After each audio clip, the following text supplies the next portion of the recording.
tarde, amigos e amigas da Gaviões da Fiel.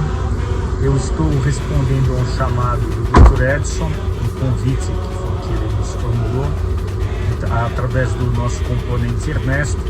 Estou fazendo 3 respostas em nome da Chapa 21. As perguntas que foram nos colocadas são as seguintes. Pergunta número 1. Qual é o projeto de candidatura que a Chapa pretende implementar caso eleita?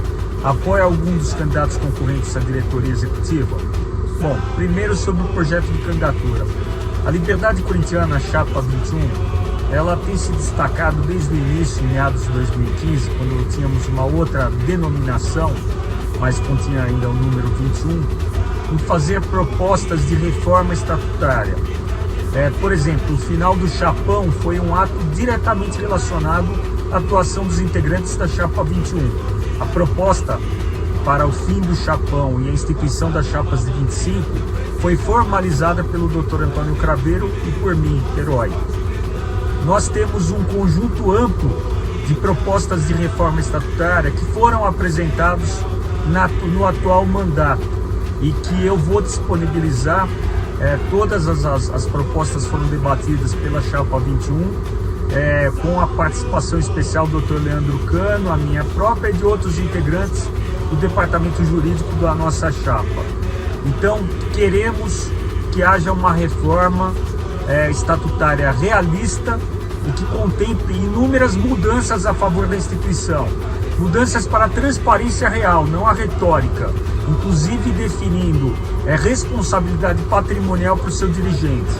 Além disso, somos contra o nepotismo e tantas outras propostas, muitas. Vocês vão receber o link. Eu peço por favor que ingressem e leiam todas as propostas da Chapa 21. Nós nos fundamos um tripé: ética, governança e sustentabilidade. As nossas propostas são sempre estribadas nesse tripé. Com relação ao apoio à candidatura a presidente, a Liberdade Corintiana é 100% independente. 100% independente. Não apoiamos oficialmente nenhum dos candidatos. Evidentemente, teremos de votar e não anularemos o voto.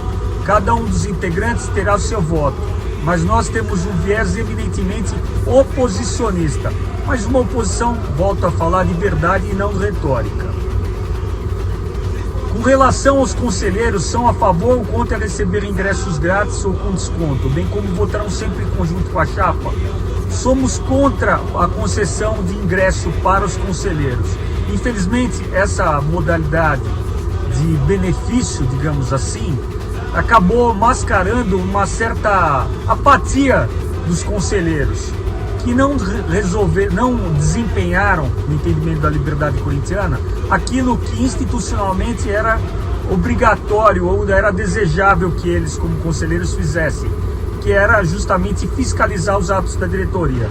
Inclusive, um dos nossos integrantes, o Ricardo Bonomo, ele fez, durante uma das reuniões do Conselho Deliberativo, um pedido expresso no sentido de que fosse revogado esse benefício. Consta nos anais do Conselho Deliberativo.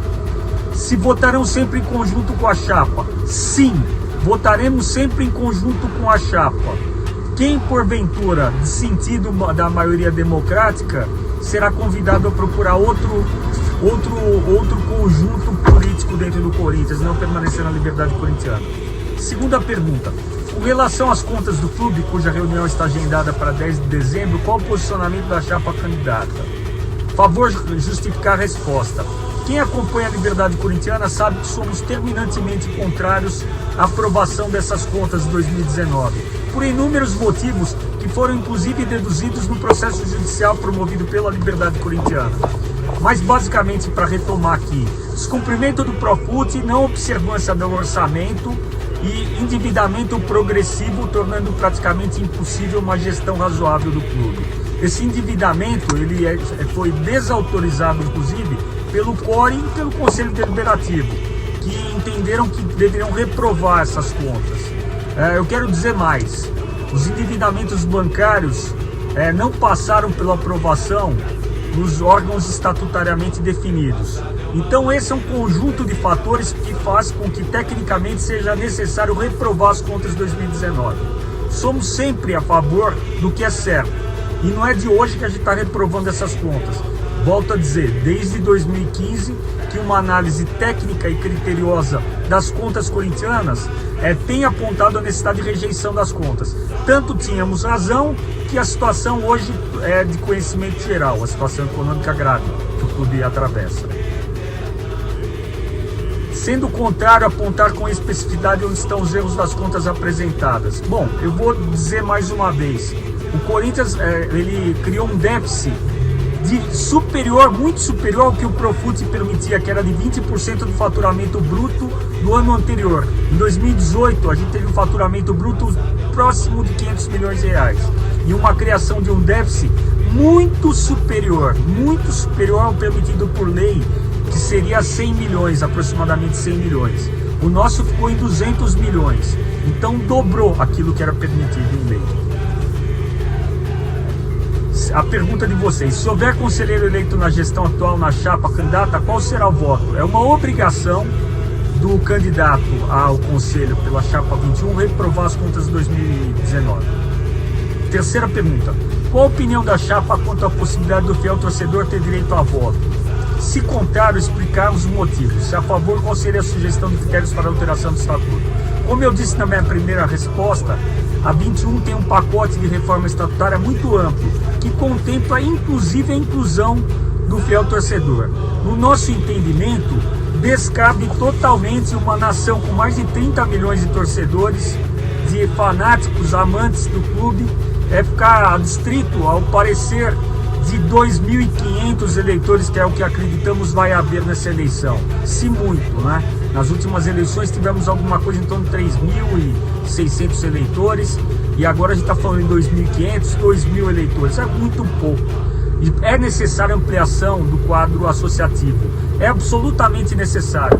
O fiel torcedor tem que ter direito a voto, mas isso tem que ser feito um estudo bastante minucioso e que contemple o direito tanto do fiel torcedor votar, como do sócio também adquirir ingressos para assistir os jogos. Bom, eu estou então finalizando aqui, mas deixando disponível para vocês acessarem as nossas redes sociais, Liberdade Corintiana, o site www.liberdadecorintiana.com.br. Lá tem o nosso manifesto para vocês lerem, tá? De fato, a Liberdade Corintiana é a frente que mais ações vem desempenhando a favor da instituição desde 2015. A comparação que eu peço que vocês façam, ela vai ser conclusiva. A Liberdade Corintiana é que mais apresentou propostas de alteração do estatuto. Estamos sempre à frente da luta digna e leal, e lícita e ética para alcançar o objetivo de um Corinthians realmente forte, tá? Então é isso, me despeço agora com vocês e desejo que a eleição do dia 28 transcorra dentro da mais absoluta normalidade, com critérios bastante transparentes, que os melhores se sagrem vencedores, mas mais do que isso, que eles respeitem a tradição centenária da nossa instituição, que é a mais importante da América Latina, quiçá do mundo. Muito obrigado mais uma vez.